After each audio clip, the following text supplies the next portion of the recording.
Mr. Stryver, having made up his mind to that magnanimous bestowal of good fortune on the doctor's daughter, resolved to make her happiness known to her before he left town for the long vacation.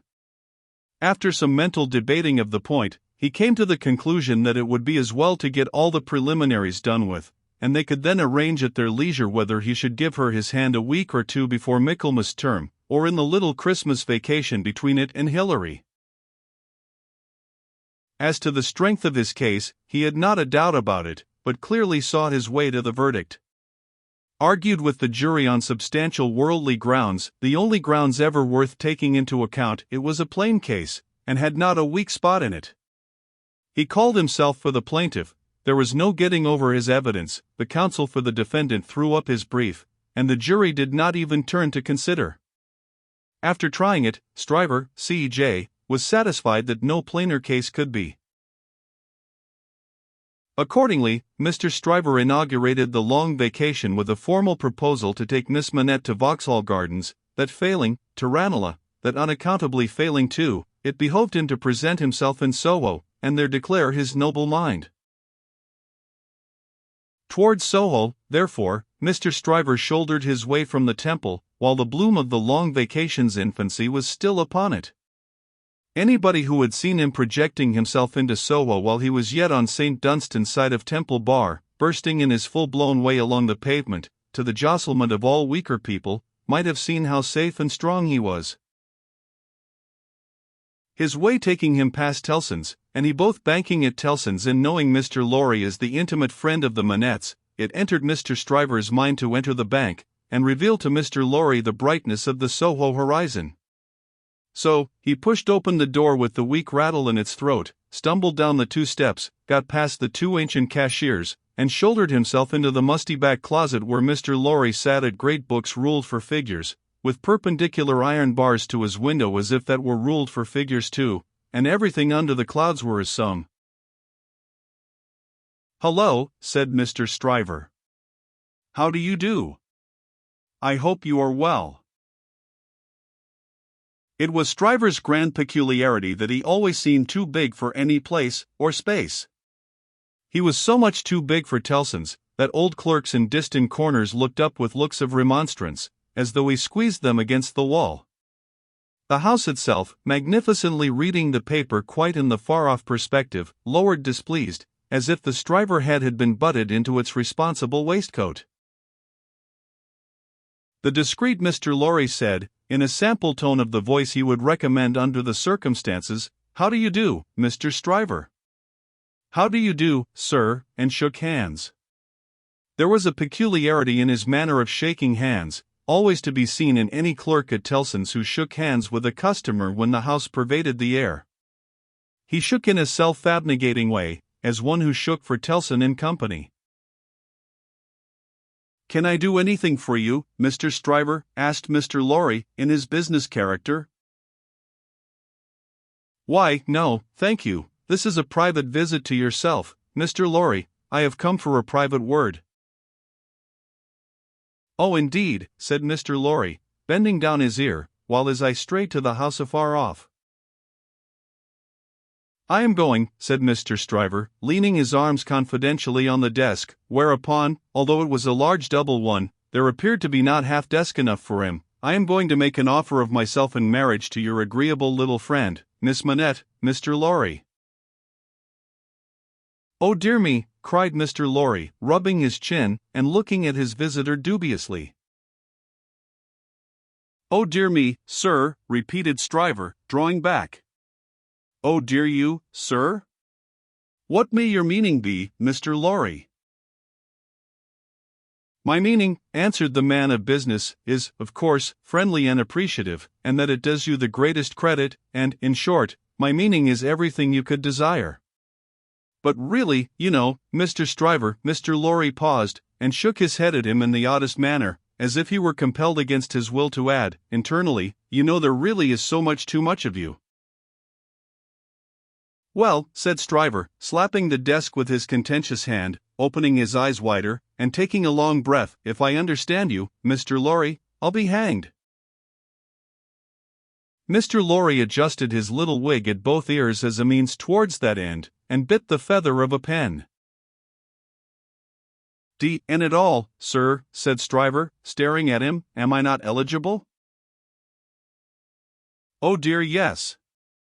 Yes. Oh yes, you're eligible," said Mr. Lorry. "If you say eligible, you are eligible." 0524M. Original. "Am I not prosperous?" asked Stryver. "Oh. If you come to prosperous, you are prosperous," said Mr. Lorry. "And advancing?"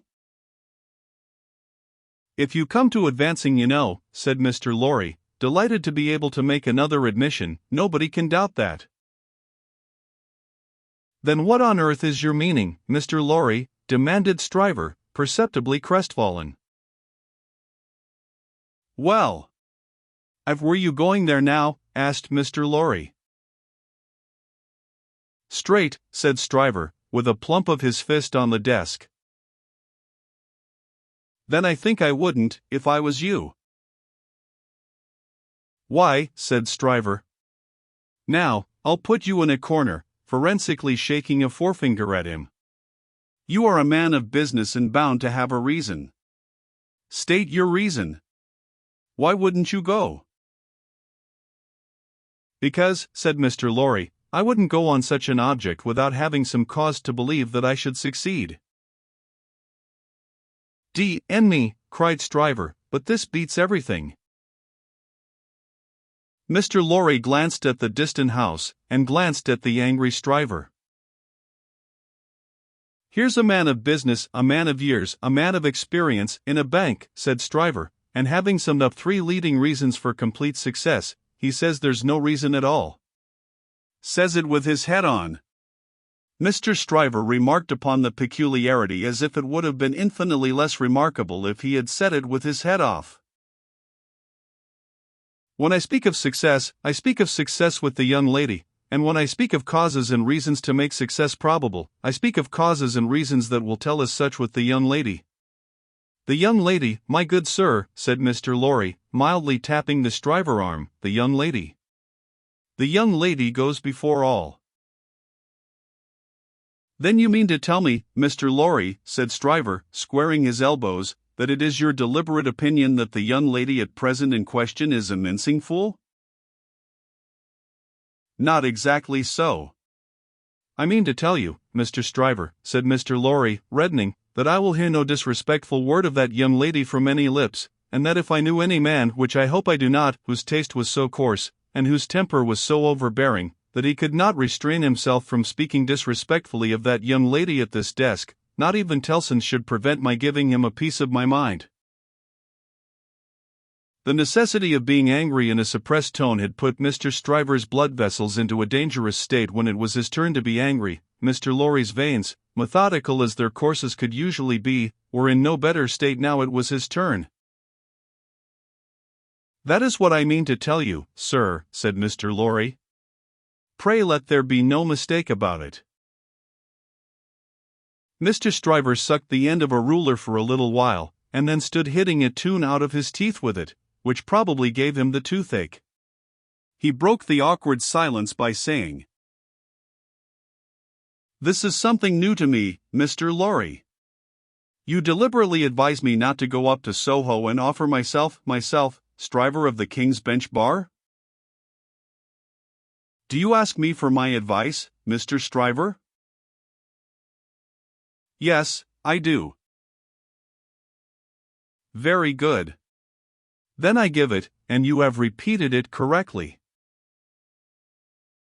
"And all I can say of it is," laughed Stryver with a vexed laugh, "that this beats everything past, present, and to come." "Now understand me," pursued Mr. Lorry. "As a man of business, I am not justified in saying anything about this matter, for, as a man of business, I know nothing of it. But, as an old fellow, who has carried Miss Manette in his arms, who is the trusted friend of Miss Manette and of her father too, and who has a great affection for them both, I have spoken. The confidence is not of my seeking, recollect. Now, you think I may not be right?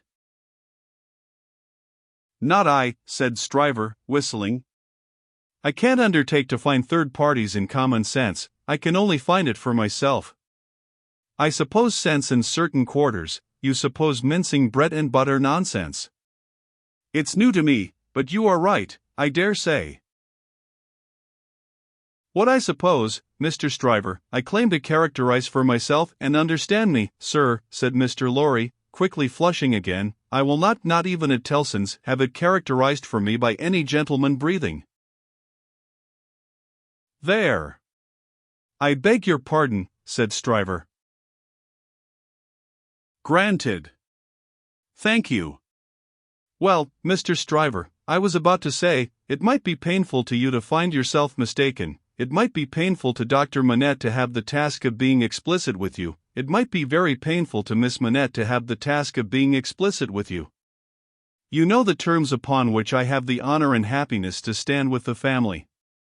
If you please, committing you in no way, representing you in no way, I will undertake to correct my advice by the exercise of a little new observation and judgment expressly brought to bear upon it.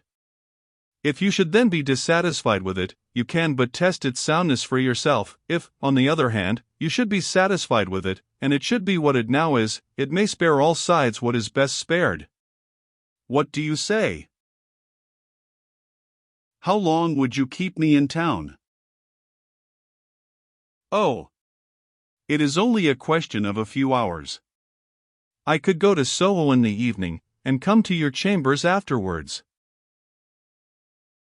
Then I say yes, said Stryver, I won't go up there now, I am not so hot upon it as that comes to, I say yes, and I shall expect you to look in tonight. Good morning. Then Mr. Stryver turned and burst out of the bank, causing such a concussion of air on his passage through, that to stand up against it bowing behind the two counters, required the utmost remaining strength of the two ancient clerks. Those venerable and feeble persons were always seen by the public in the act of bowing, and were popularly believed, when they had bowed a customer out, still to keep on bowing in the empty office until they bowed another customer in. The barrister was keen enough to divine that the banker would not have gone so far in his expression of opinion on any less solid ground than moral certainty. Unprepared as he was for the large pill he had to swallow, he got it down. And now, said Mr. Stryver, shaking his forensic forefinger at the temple in general, when it was down, my way out of this is to put you all in the wrong. It was a bit of the art of an Old Bailey tactician, in which he found great relief. You shall not put me in the wrong, young lady, said Mr. Stryver, I'll do that for you. Accordingly, when Mr. Lorry called that night as late as 10 o'clock, Mr. Stryver, among a quantity of books and papers littered out for the purpose, seemed to have nothing less on his mind than the subject of the morning. He even showed surprise when he saw Mr. Lorry, and was altogether in an absent and preoccupied state. Well, said that good-natured emissary, after a full half-hour of bootless attempts to bring him round to the question. I have been to Soho. To Soho, repeated Mr. Stryver, coldly. Oh, to be sure. What am I thinking of? And I have no doubt, said Mr. Lorry, that I was right in the conversation we had. My opinion is confirmed, and I reiterate my advice. I assure you, returned Mr. Stryver, in the friendliest way, that I am sorry for it on your account, and sorry for it on the poor father's account. I know this must always be a sore subject with the family, let us say no more about it. I don't understand you, said Mr. Lorry. I dare say not, rejoined Stryver, nodding his head in a smoothing and final way, no matter, no matter. But it does matter, Mr. Lorry urged. No, it doesn't, I assure you it doesn't. Having supposed that there was sense where there is no sense, and a laudable ambition where there is not a laudable ambition, I am well out of my mistake, and no harm is done. Young women have committed similar follies often before, and have repented them in poverty and obscurity often before. In an unselfish aspect, I am sorry that the thing is dropped, because it would have been a bad thing for me in a worldly point of view. In a selfish aspect, I am glad that the thing has dropped, because it would have been a bad thing for me in a worldly point of view. It is hardly necessary to say I could have gained nothing by it. There is no harm at all done. I have not proposed to the young lady, and, between ourselves, I am by no means certain, on reflection, that I ever should have committed myself to that extent. Mr. Lorry, you cannot control the mincing vanities and giddinesses of empty-headed girls. You must not expect to do it, or you will always be disappointed. Now, pray say no more about it. I tell you, I regret it on account of others, but I am satisfied on my own account. And I am really very much obliged to you for allowing me to sound you, and for giving me your advice. You know the young lady better than I do. You were right, it never would have done.